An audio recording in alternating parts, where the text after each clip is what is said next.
अब हमारे बीच में जो यहाँ लाइब्रेरी जिन साथियों ने खोली है और उन साथियों से हम बात करेंगे। तो हमारे बीच में उदयपाल जी हैं।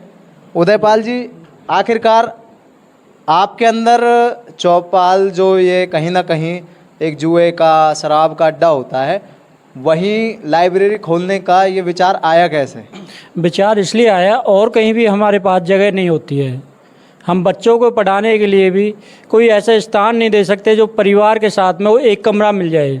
तो क्या जो लोग यहाँ पर जुआ खेलते हैं, शराब खेलते हैं, उन लोगों ने विरोध नहीं किया इस बात का? इसके लिए विरोध किया है जी, काफ़ी विरोध किया है, क्योंकि उनका अड्डा छिड़ गया है। तो कैसे समझा पा रहे हैं आप उन लोगों को? उनको इसी तरीके से समझा रहे हैं कि देखो, आपने अपना जीवन बिता लिया है, किस तरीके से बिताया है वो आपको पता है। ना तो आपकी वैल्यू बननी, ना बच्चों की वैल्यू बननी। कल को बच्चों को पढ़ने के लिए समय मिल रहा है तो उसको पढ़ने दें, ताकि आपका और बच्चों का अपना नाम रोशन करेंगे, साथ में आपका भी करेंगे। आप जो जुआ खेल के बच्चों को परेशान कर रहे हो, शराब पी के घर में झगड़ा करते हो, बच्चे जब पढ़ के जाएंगे आपकी हरकतों को घर पे नहीं देख पाएंगे, तो लाइब्रेरी से कुछ पढ़ के जाएंगे तो आपका सम्मान होगा। तो हमारे बीच में नवल जी हैं। नवल जी, ये लाइब्रेरी में आमतौर पर एक जगह दी जाती है बच्चे के बैठने के लिए, लेकिन आज हमने आपका पूरा प्रोग्राम देखा, बहुत सारे छोटे बच्चे यहाँ पे मौजूद थे। तो उन छोटे बच्चों के लिए आपने क्या व्यवस्था की है? सबसे पहले तो मैं जो आपका चैनल है जागो और जगाओ को बहुत बहुत धन्यवाद करता हूँ, और आप हमारे गांव में आए और हमारे इस गांव की लाइब्रेरी को प्रचारित कर रहे हैं, आपका बहुत बहुत धन्यवाद।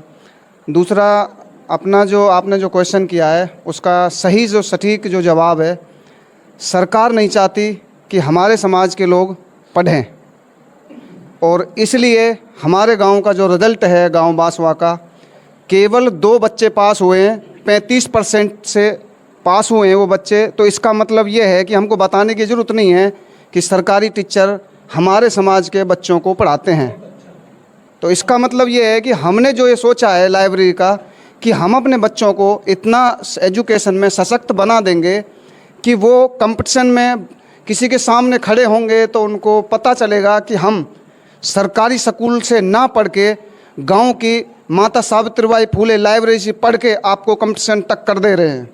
तो मेरा सवाल था कि लाइब्रेरी एक जगह दी जाती है बच्चों को पढ़ने के लिए, तो यहाँ पे तमाम प्रोग्राम में हमने छोटे बच्चों को देखा, वो यहाँ पढ़ने आएंगे, तो उनके लिए आपने क्या व्यवस्था की है? कोई टीचर अरेंज किया है? किस तरीके की व्यवस्था उन बच्चों के लिए की गई है? हमने उन बच्चों के लिए एक तो ये एटमॉस बनाया है, माहौल बनाया है बच्चों को पढ़ने के लिए, और जो बच्चे कमज़ोर हैं फाइनेंशियल, किताबों से या कापी पेन से कहीं दिक्कत आती है तो उनका हम साथ सहयोग करते हैं। हमारी जो टीम है सेवा संगठन गांव बांसवा से, तो वो सभी लोग अपना थोड़ा थोड़ा अपने इनकम से धन इकट्ठा करके बच्चों को एजुकेशन के लिए किताबें हैं, पेन है, और एक जो सिस्टम हमने तैयार किया है, लाइब्रेरी बनाई है, तो उन बच्चों की शिक्षा को आगे बढ़ाने के लिए हमने काम किया। सभी हमारे बीच में मैम सिंह जी हैं। मैम सिंह जी, आज मैंने ये क्वेश्चन कई बार किया है कि तमाम पॉलिसीज चली हुई हैं एजुकेशन को लेकर, आखिरकार लाइब्रेरी को खोलने का मकसद क्या है, और जो सरकार की पॉलिसी चली हुई है उससे ये लाइब्रेरी किस प्रकार भिन्न है? ये सभी को, जागो और जगाओ दर्शकों को सभी को जय भीम। लाइब्रेरी खोलने का मकसद यही था, क्योंकि मैं भी पेशे से अध्यापक हूँ, तो पर्सनल जगह पे भी मैं काफ़ी बच्चों को पढ़ाता हूँ निरंतर। तो पर्सनल जगह पर काफ़ी बच्चे हम ज़्यादा से ज़्यादा अरेंज नहीं कर सकते, तो हमारी टीम ने विचार किया कि हम एक लाइब्रेरी खोलें अपने समाज में अपने बच्चों के लिए। क्योंकि जहाँ तक हमने देखा कि बच्चों को 10वीं हो 12वीं हो, काफ़ी सालों से बच्चों को हम पास भी करवा रहे, पढ़ा भी रहे हैं, लेकिन आज जो वर्तमान हालात, जो 2023 में जो रिजल्ट आया है, उसमें गवर्नमेंट स्कूल का जो रिजल्ट है वो 0/0 था, जिसमें सभी बच्चे हमारे ही थे। और उन बच्चों के साथ किस तरह का वो शोषण करते हैं अध्यापक, क्योंकि 2 साल से गवर्नमेंट स्कूल बांसवा में ना तो साइंस का टीचर था ना मैथ का टीचर था। तो हमने उन बच्चों ने भी हमें कभी नहीं बताया, फिर भी हम ट्यूशन पढ़ाते थे, लेकिन वो बच्चे कभी हम उनसे संपर्क में नहीं आ पाए। तो जब उनका रिजल्ट देखा तो उनके बच्चों के बिल्कुल फेल। पर मैंने वहाँ के टीचरों से भी मुलाकात की कि आप 0/0 रिजल्ट कैसे? बोल जी हमारे पास तमाम स्टाफ नहीं। बोला आप लिख के देते? बोला आपकी कोई टीम नहीं आती? मैंने कि कहाँ से? जो बिहार इनकी मेंबरशिप जो सदस्य हैं उनको बुलाते आप। तो हर जगह सरकारी स्कूल का मामला तो यही है, कहीं फिजिक्स का टीचर है तो कहीं केमिस्ट्री का नहीं है, कहीं मैथ का है तो कहीं साइंस का नहीं है, और यही 2 सब्जेक्ट है जिन्हें बच्चा अपने आप नहीं पढ़ सकता। तो अभी जाकर हमने क्लास स्कूल में जाकर के और टीचरों से भी बात की कि आगे की तरफ आप क्या करोगे, नहीं करते हो तो हमें दीजिए, हम बीओ साहब को लिख कर लेटर लिख के टीचर अरेंज करवाएंगे, बाकी बच्चों के भविष्य के साथ हम नहीं खेलने देंगे। उसके बाद फिर हमने लाइब्रेरी का सुझाव लिया हमारी टीम ने। उसके बाद हमने लाइब्रेरी ओपन की।